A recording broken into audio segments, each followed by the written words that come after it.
എൻ്റെ പക്ഷെ വന്നത് ഞാൻ ഇത് കഴിയുമ്പോൾ അടുത്തതെന്ന് ചിന്തിച്ചു വന്നതല്ല, ഒക്കെ വന്നു കയറുന്നതാണ്. ഞാനൊന്നും ആഗ്രഹിച്ചതല്ല. ഞാൻ റേഡിയോ ജോക്കാണെന്ന് സ്വപ്നത്തിൽ പോലും കരുതിയിട്ടില്ല. ഒരു വീഡിയോ വൈറലാവുന്നു, എന്നെ വിളിക്കുന്നു, അറിയാൻ താല്പര്യം നോക്കി ഞാൻ ആർജെ വന്നു.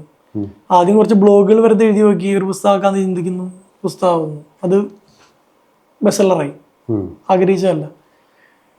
പിന്നെ സിനിമയിൽ ഞാൻ പോയിട്ട് വിജയ് സുബ്രഹ്മണ്യം പറഞ്ഞ പോലെ ഞാൻ ചോദിച്ചതല്ല, എന്നെ ജിസ്റ്റോയി വിളിച്ചിട്ട് ഇങ്ങനെ ഒരു റോളുണ്ട്, ആസിഫിനൊപ്പം നടക്കുന്ന ഒരാളാണ്, താല്പര്യം ഉണ്ടോ വെച്ചപ്പോൾ ഞാൻ ആദ്യം താല്പര്യമില്ലെന്നാണ് പറഞ്ഞത്. അപ്പോൾ ജിസ്റ്റോയി പറയും ഇത് കമലദളമൊന്നുമല്ല, സിമ്പിൾ പരിപാടിയാണ്. അങ്ങനെ അഭിനയിച്ചാണ്. അങ്ങനെയാണ് എനിക്ക് ആക്ടർ എന്നുള്ള പേര് വരുന്നത്. എന്ത് ആക്ടർ, ഒരു പടത്തിൽ അഭിനയിച്ചിട്ടുള്ളൂ. ഇതൊന്നും ഞാൻ ആഗ്രഹിച്ചതല്ല.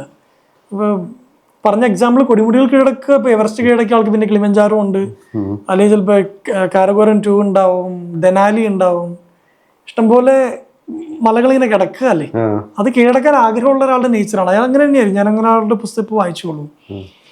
പക്ഷെ എനിക്കങ്ങനെ ഇനി അടുത്തത് നെക്സ്റ്റ് പാട്ട് എഴുതുന്ന ഒരാൾ അങ്ങനെയൊന്നും എനിക്ക് വന്നിട്ടില്ല.